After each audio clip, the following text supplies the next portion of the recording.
we stand, one thing that I've asked Dr. Carter to maybe see if we can do differently this year is I'd like to have our students in our grade school levels come and lead us in the Pledge of Allegiance.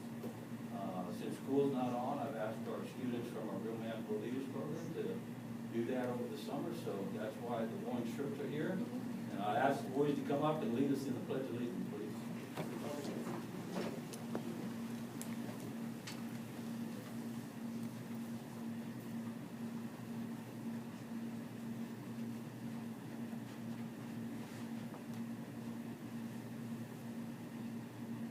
Pledge allegiance to the flag of the United States of America and to the republic for which it stands, one nation, under God, indivisible, with liberty and justice for all.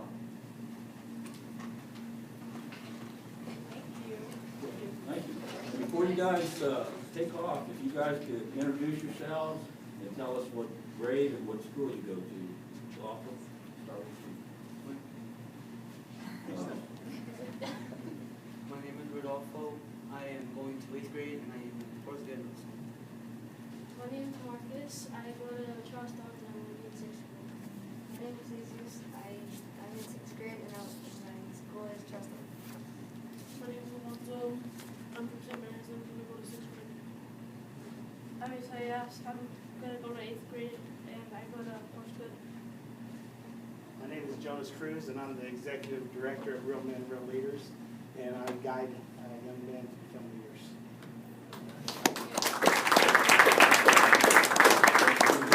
I know you guys worked hard today. I saw your fairgrounds, right? So you're over there? Yeah. Thanks for being here today. Yeah. Way to go. Thanks for being here tonight. Appreciate it. Good job, guys. Nicely done. Oh, wow, great job. I'll show you. The safety orange and what's this? They're working at the fair today. Oh, okay. Thank you, Henry. Good. Thank you, guys.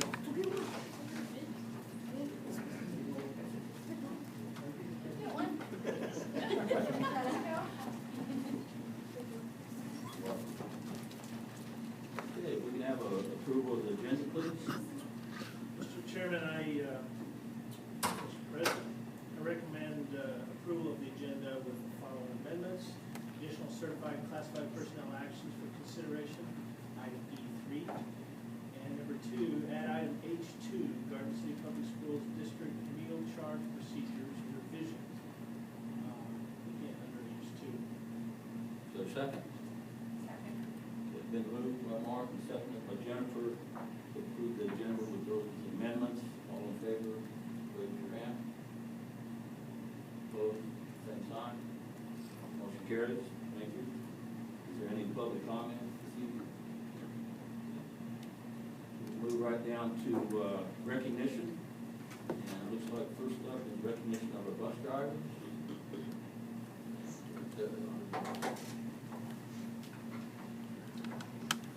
I'm Charlie Cillian, Director of Transportation. This is Jerry Guerrero. He's one of our route bus drivers. He participated in the Kansas State Bus Driver Rodeo and finished second in the state, which is pretty impressive due to the fact that there was not even a Southwest Regional Rodeo this year to kind of even warm up. He just went up on his own and ended up finishing second in the state. So we're really proud of him. One of the great things about Jerry, too, is I've been in the transportation office 2 years now, and I don't think he has missed a day of driving in 2 years. So definitely one of our valued employees. So. I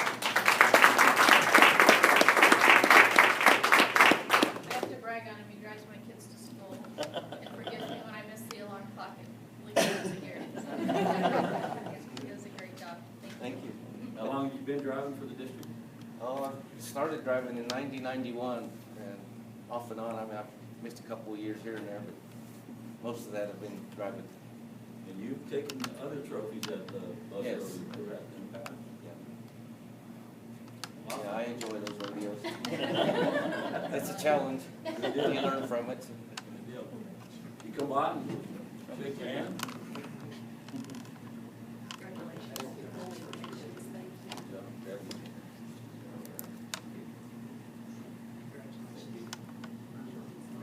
Thanks for representing our district, appreciate it.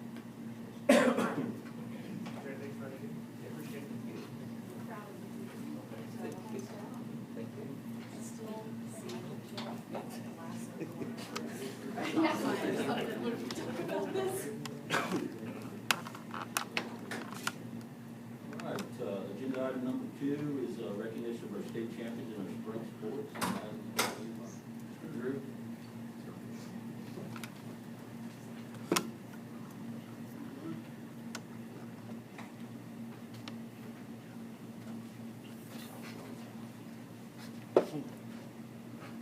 Board, I'm Drew Tone, the athletic director at the high school.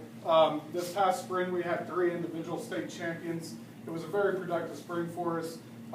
These 3 all, well, Ruben Harada Jr., he's actually going to graduate early though. DeMarcus Elliott, also a junior, and then Sion Audrins, a sophomore. Ruben was our individual 6A state champion in the pole vault, jumping 15 feet. Quite an accomplishment. Did a great job for us all year. Our pole vault group is a very productive and well-accomplished group, and Ruben was one of the leaders in that group. Did a great job at state, and really congratulate him for what he did this year for us. DeMarcus Elliott, also a state champion in track. DeMarcus, a junior, threw the shot put. He threw the shot put 52 feet 6 inches to win the state championship. DeMarcus, like I said, I can't say enough about these guys. DeMarcus is one of our leaders. He's a 3-sport athlete for us and does a great job in everything that he does. And then Sion Audrins, our individual state champion in golf, 6A golf, won 6A golf, shot a 70 on the only day. We wish golf was a 2-day event, but golf is a 1-day event. He shot a 70 and won on the first playoff hole at the 6A golf state championship. So these 3 individuals, all 3 great young men, great leaders in our community and our school, and really proud of all of them. Sion Audrins is actually the only 2nd state champion we've had in men's golf. Cole Wassinger was the first one that we had, and then Sion, a lot of great things in his future for golf, being as young as he is.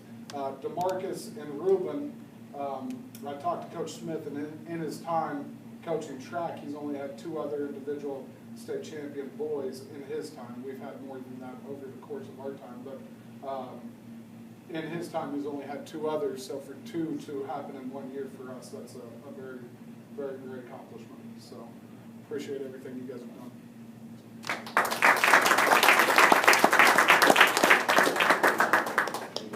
Any questions? So, thinking of that 70 in golf, how many mulligans do you get? Well, it's funny, I was out golfing in Southwind the other day with one of my friends, and Sion was right behind me, and I think if I got somewhere between 35 and 40 mulligans, I could shoot near 70. So. It's pretty impressive. Awesome. Please come through. Don't forget the candy, guys.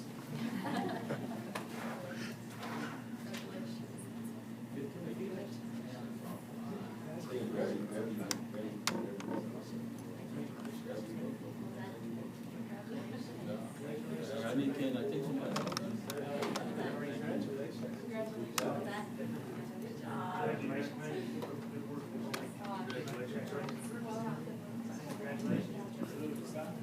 Thank you.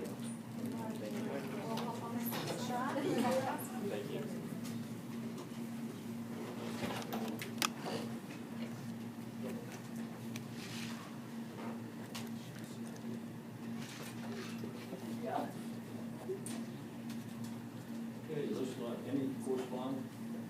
Thank you. Have a motion for a consent agenda, please? Mr. President, I recommend approval of all consent agenda items. That's E1 through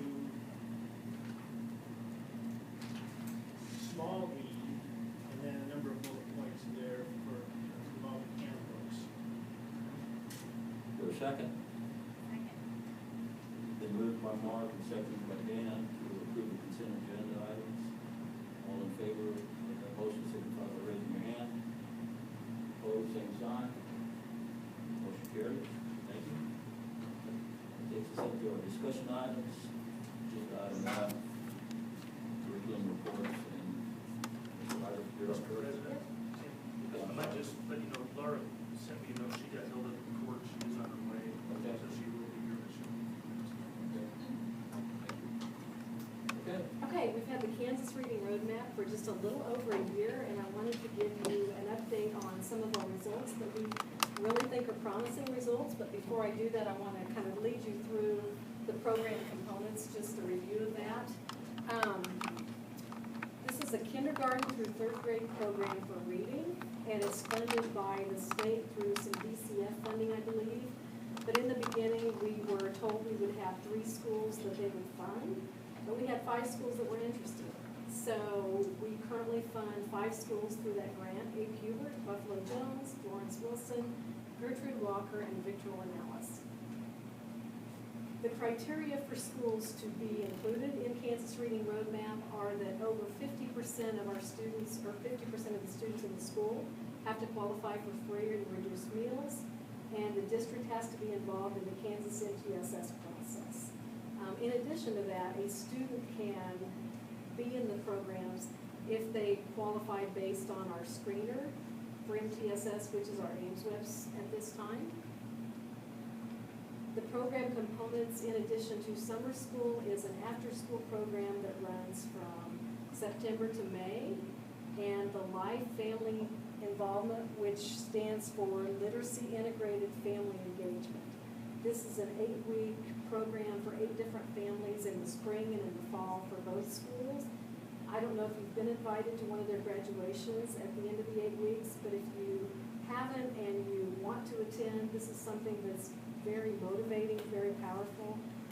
It's just exciting to see what families gain from the program. And after talking to teachers in the summer school last year and this year, they love this summer school program. They love the fact that it's structured, but with a lot of flexibility. The students still get the vocabulary instruction, they get mainly phonics skills instruction, independent reading time, and but like I said, it's based on reading, but in the summertime exclusively they do a little bit of math, and they do some STEM projects. Also, they do some community service. If they have their hours, they have a certain amount of hours that they have to reach in reading throughout the week. If they have that Monday through Thursday, then they're allowed to take a field trip or do some kind of a fun activity on Friday, and that's very popular with the kids. And we talked about this last year, but one of the community service projects that they did at Gertrude Walker is, I can't remember if this was a vegetable garden they planted or just their landscaping for the school, that the students designed what that was going to look like. They did all of the irrigation for it. They worked with community members to get more funding because they didn't have enough funding in their budget to be able to do that. So that's one of the community service projects that they did. So one of the things that's unique about this program is it's not something extra. It's not something that's added on at the end of the day or in the summertime. It is truly integrated with what they're doing in school. The building coordinators, there are 5 building coordinators, one at each school, and they're involved in the school's PLCs, the BLT meetings at the school. They are truly involved, and they know what's happening with the students so that they can make sure that that learning is extended beyond the school day. So I want to get into some of this data. You have a data sheet in front of you. Summertime is not good for struggling readers because they lose so much of what they learned during the school year. So the research will tell you that there's something called the summer reading gap, and that struggling readers will lose 2 to 3 months of reading proficiency if they do no reading, if they don't do anything during the summer. So you look at a student who comes into kindergarten already with a learning gap, and they don't do anything in the summertime. By the end of 9th grade, they could have a deficit of over 2 years in reading. So that summer and that after-school time is very important. 80% of a gap like that occurs during the summer. So what you're gonna see in the data is not that our Kansas Reading Roadmap kids are blowing the top off of it, that they're scoring better than the other kids, but we truly believe that they are reducing some of that learning gap. So if you could turn to page 2 in your data sheet. This is the kids in summer school last summer, and I've got to give a lot of people credit for this because we got this grant at the beginning of May and we implemented this at the end of May. KJ deserves a lot of credit. People up here, the building coordinators, the building principals, putting this thing together so quickly. But if you look at 2017, you're going to see 4 ones on the left-hand side. This is first grade. These were the kids who were kindergarten students last summer. So if you look at the top, you're going to see LNF, LSF, PSF, NWF. Those are just measures from Aimsweb. Those are basically just pre-reading skills. So if you look at the LNF, which is letter naming fluency, the first thing that you see is non-Kansas Reading Roadmap students. Those are all students in first grade who did not go to Kansas Reading Roadmap. Their percentile, they scored 57, a little over 57%. So all students that were in Kansas Reading Roadmap as kindergartners last summer, their percentile was 47%. So there was a gap of about 10%. So if you look at those kids in the fall, when they came back after summer, the non-KRR students scored 57%, the KRR students scored 50, so a little over 50. So the difference was a little over 6%. So really they narrowed that gap by 3.73. And again, we've got some math components too, so if you turn your page, on the back side of that, you're going to see OCN, NIN, QDN. Those are just measures of early numeracy. So those are the things that we measure now with. So if you take a look at just those components, you're going to see that Kansas Reading Roadmap students narrowed the gap from a little over 2% to almost 5%. Yeah, go ahead. Looking at the LNF that you have, what I also find interesting though is in the spring it was 57.2857, but in the fall it was 57.0018. So you can see that summer just smudge them down a little bit, but your KAR are increased from the spring to the fall. So I think that's something significant for the program as well. Sorry. Thank you. Okay, so grade 2, and that's still on page 2. You're going to see students doing different measures at different times. By the time they get to second grade, they're not getting all of those really early literacy skills. They're looking more at the RCBM, which is the later phonics skills. So we'll look at the RCBM for reading. Non-KRR students scored 45.5 in the spring. Kansas Reading Roadmap students scored 27.4. So you can see based on first grade they have got a little higher. The difference was 18%. But in the fall, the non-Kansas Reading Roadmap students had 48.6%. KRR students had 33%. The difference was 14.9. So they narrowed that gap by 3%. So it's going to get a little harder as they get older because that gap gets a little wider. Okay, so taking a look at third grade, I believe that's on the first page.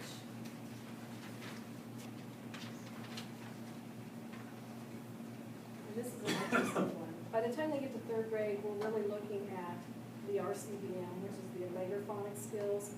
But you're also going to see up here MCAT, which is math, and that's your problem solving. The MComp is your computation skills. So if you look at RCBM, from spring to fall, the Kansas Reading Roadmap students narrowed the gap by 6.8%, 7%. And in math, the MComp, from spring to fall, the Kansas Reading Roadmap students narrowed the gap by 12%. This is kind of interesting because they actually outperform the non-Kansas Reading Roadmap kids. This is a reading program, but we're also seeing some gains in math. So, and then the MCAT from spring to fall, they narrowed the gap by a little over 10%. grade 4, the maze is our comprehension, but we don't have those measures on everything. The RCBM is really those later flying skills. So we don't have any spring to fall comparison on the maze, but on the RCBM from spring to fall, Kansas Reading Roadmap students narrowed the gap by a little over 1%. In math, the MCOM from spring to fall, Kansas Reading Roadmap students didn't narrow the gap there. The MCAT, they narrowed the gap by a little over 80%. Grade 5, which would have been our 4th graders last summer, and we are, Kansas Reading Roadmap did allow us to include some of our 4th graders because we begged them a little bit because of the configurations of our buildings, and so we do have some 4th graders that are involved. But the RCBM from spring to fall, we narrowed the gap by 1.4%. In math, MComp and MCAT, and again, you can see that we narrowed that gap pretty significantly. So although we're not seeing great gains above and beyond what our non-Kansas Reading Roadmap students are doing, these are struggling readers. So they're not going to show significant big gains, but I do believe that this summer program is helping them narrow that gap, and it's going to continue to do that as long as they continue to do something in the summer with reading. So pretty significant for us, but I think it's very positive. Any questions?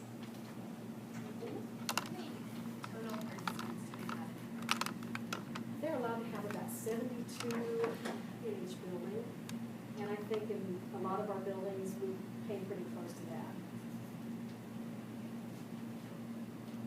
It appears that this program is slightly more effective with the older kids than the younger kids. Is that with our data? Is that consistent with other areas in Kansas? I don't know. You know, this is our first glimpse of the data. I don't know. Okay. I don't know what they're saying. But it really should be impacting the younger kids. Well, it seems like for some reason that 3rd grade we kind of Yeah. really, And I don't know why that is, Okay. but that would be interesting to see what other data is like. maybe it's the program. Yeah. You know, it might not be the students, it could be just the way the program's developed as well, but it'd be interesting to know how we compare.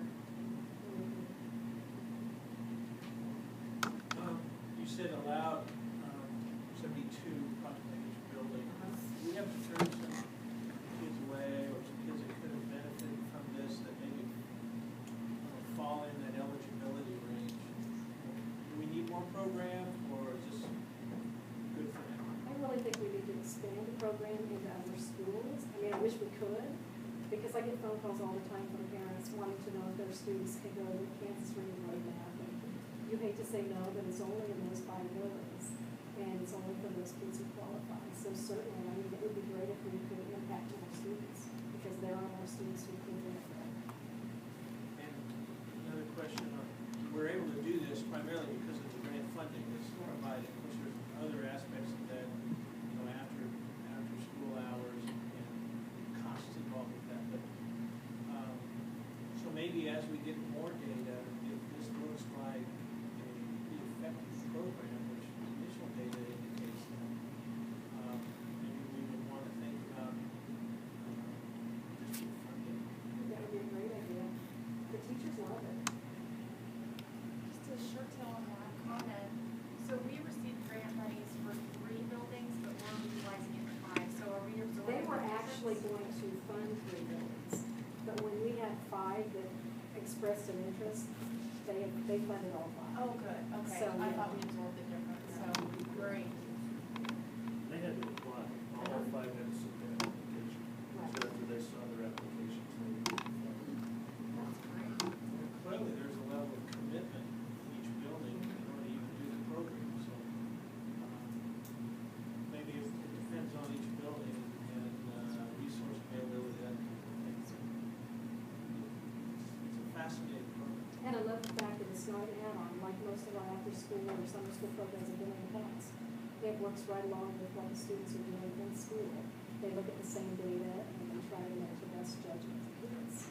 So, When you said that, just to ask a question about it, so are the coordinators also teachers at that school, or they're completely separate? you know, for the most part, these people are not certified, but they are doing a great of them were a couple of our best substitutes that we took out of the substitute thing, you know, but they're doing a great job. So, And I just have one question. So and I don't know if I heard this right, but did you say 8 parents can be in the life program? at a time. Okay. So they do From all one in from each school or each school. total? Each school gets to have 8 parents in the spring, 8 parents in the fall, and they go through an 8-week program. It's a pretty scripted program that teaches them how to have conversations with their children. Their children are there with them. They have a family meal. It's a great program. We talked about, yeah, it's not like but their kids are in the KRR programs? Okay. Yeah, I attended the graduation of Buffalo Jones, and they had a meal, cake, and they actually had them walk across the stage, and then the parents and the students had to tell what impact the program had. And they also had a gift of, because they play different games, so the families get to pick what their favorite game was, and they're awarded that game, so when they get home, I mean, it's really a neat program, so if you guys get a chance this next school year, or the school year, to attend one of those celebrations, it's really special. You know, I really had a great time. Makes you be proud to be in those in high schools. Jake? When did you start the KRR? Last summer, we were very fortunate to get it off the ground because we got the money, I think, in May and beginning of May, and we implemented the end of May. So it was very stressful for a lot of people in a lot of these offices and the schools, but we pulled it off and got some good results for it. So the data that says spring of 2016 is actually summer of 2016. The data, we took our Ames Web assessment in the spring and then again in the fall. So therefore you can see what that summer reading gap would do or not do. And in this case, we didn't have that summer reading gap with those kids. That's the same research we see with both of us. Kids who go consistently and read books, you don't see any gap, or you might see a little gain in the fall when they come back. Do you expect to have the same families and the same students involved going forward? Or will it just vary every year? Yeah, it'll vary depending on their data. I hope that they graduate out of it, that they don't need it. But it's certainly there for them if they do need it. I just wondered if that might be one of the reasons why it seemed to be more effective in the higher grades. Maybe they have had participation in it for years, and it's really not the case yet. Not yet. We don't have any training yet. So. With the comments? What? Good? Good, thank you.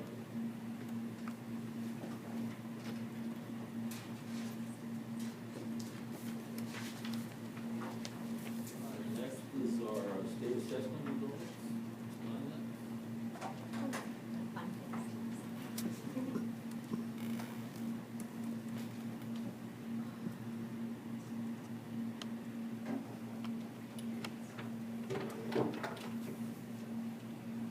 Okay, so just kind of a disclaimer before we look at these. Our 2017 scores are preliminary. They haven't been officially released from the state. Right now, our scores include every kid who took the assessment. So when our report card's released, that would pull out all the kids that just counted as for participation only. If they enrolled after September 20th, their score isn't counted in our overall score, it's for participation. So this includes every kid that took it. When they're officially released, some of the percentages you may see changed a little, and that'll be why. The state assessment did look a little different this year from years past. They took math, ELA, which is English Language Arts, and science.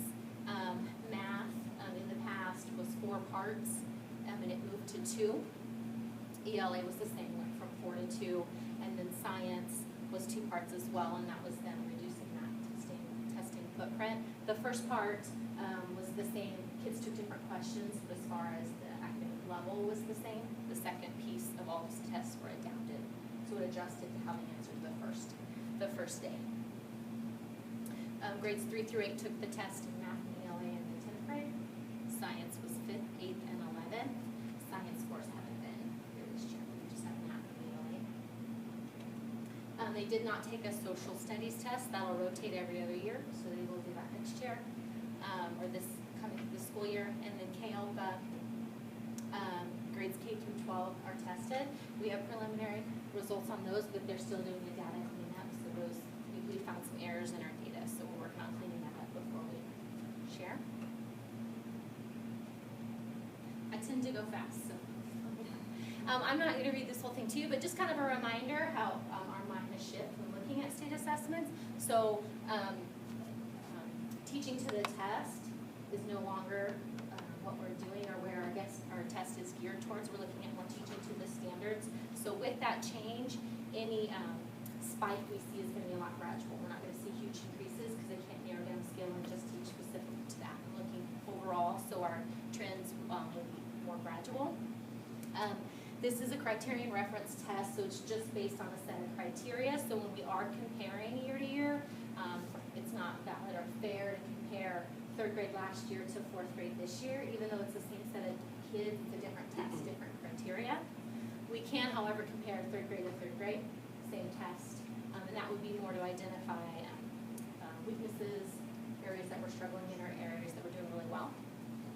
And then just a reminder, again, with the shift in our mindsets on state assessments, that's just one point of data, one measure at that particular time of how that student's doing. So we're looking more at the overall scope of the child, the overall view of the child, and the reports we get from the state really stress this.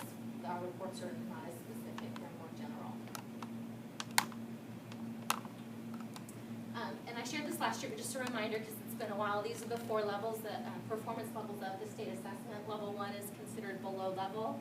2 and above are considered on grade level at academic expectations. And then 3 and 4 are considered at academic expectations for college and career readiness. So performing at grade level and a little higher as far as rigor.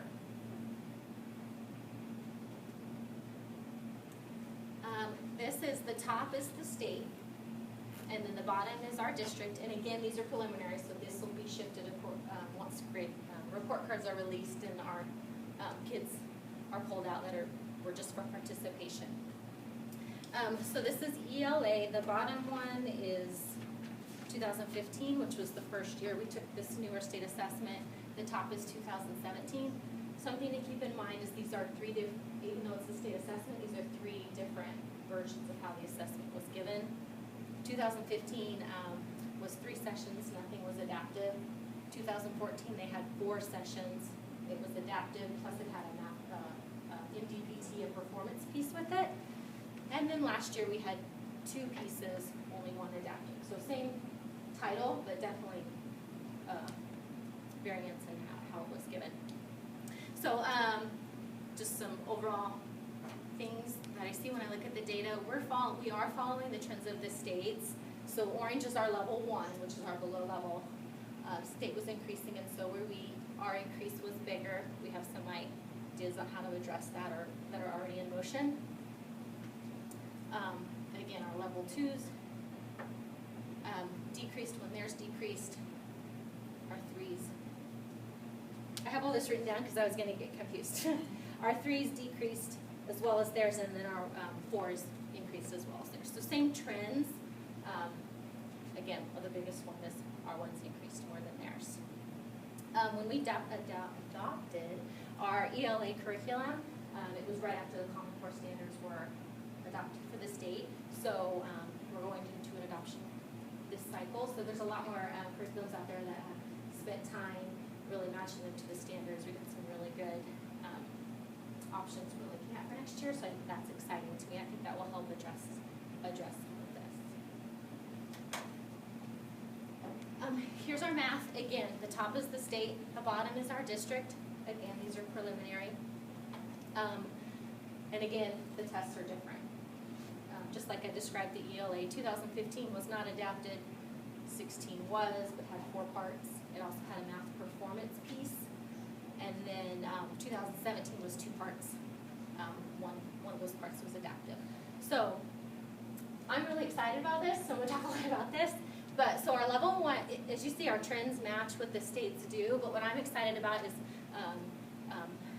our trends are either larger or smaller in the areas we want. So for example, level 1 on the state increased by 3%, while ours increased less. So we had less kids move to level 1 than the state did. Our level 2s decreased, the state decreased by 5%, and we moved 8% of our kids out. Our level 3s, and this is the area I'm most excited about, this is our on-level kids that are college and career ready. The state increased 0.5%, and we increased 4.5%. And then our ones increased as well as theirs. So it's a slight trend. I know our reds, our oranges are starting out, where we have way more ones than the state does, but our trends are falling with the states are, and at bigger gains. We're doing a lot to support. We've put a lot of emphasis on math. The last couple of years, we've done the Math Academy, we've done our Math Summit, we've done lots of curriculum. When we rolled out our engagement curriculum, creating modifications on how teachers can adapt that and adjust to the kids in their classroom. So all of that emphasis and time and blood, sweat, and tears we spend on that, we're starting to see in our assessments, which is exciting. I want to try to wrap my mind a little bit more around what can be inferred and not inferred by some of this. Yeah, I understand from your explanation that 15, 16 to 17, they're sort of a moving target as we adjust into how these assessments will be conducted. So you talk in terms of trends, but is it fair to make conclusions on trend if they are different year to year? Right. No, I agree. Every year it's been a different test. So I think that's what the state is also seeing the same. I mean, their ones are also increasing. So why is that? I think we definitely have things that perplexed dealing with our assessments. Maybe fair is the wrong word, but appropriate. Maybe it's a better word. It's definitely a frustration when we look at our data because we know the test was different every year. So you just want to look at data and you want to glean the information out of it, but I wonder how appropriate it is at this level, other than for you to present it. To what extent we can even compare apples. Yeah, for sure. And there is, I think it's on my next slide, but I don't want to move on unless. So the summative assessment is just a small piece of what we're doing, and I think since it has changed all the time, it's not fair to base everything over the kid on that one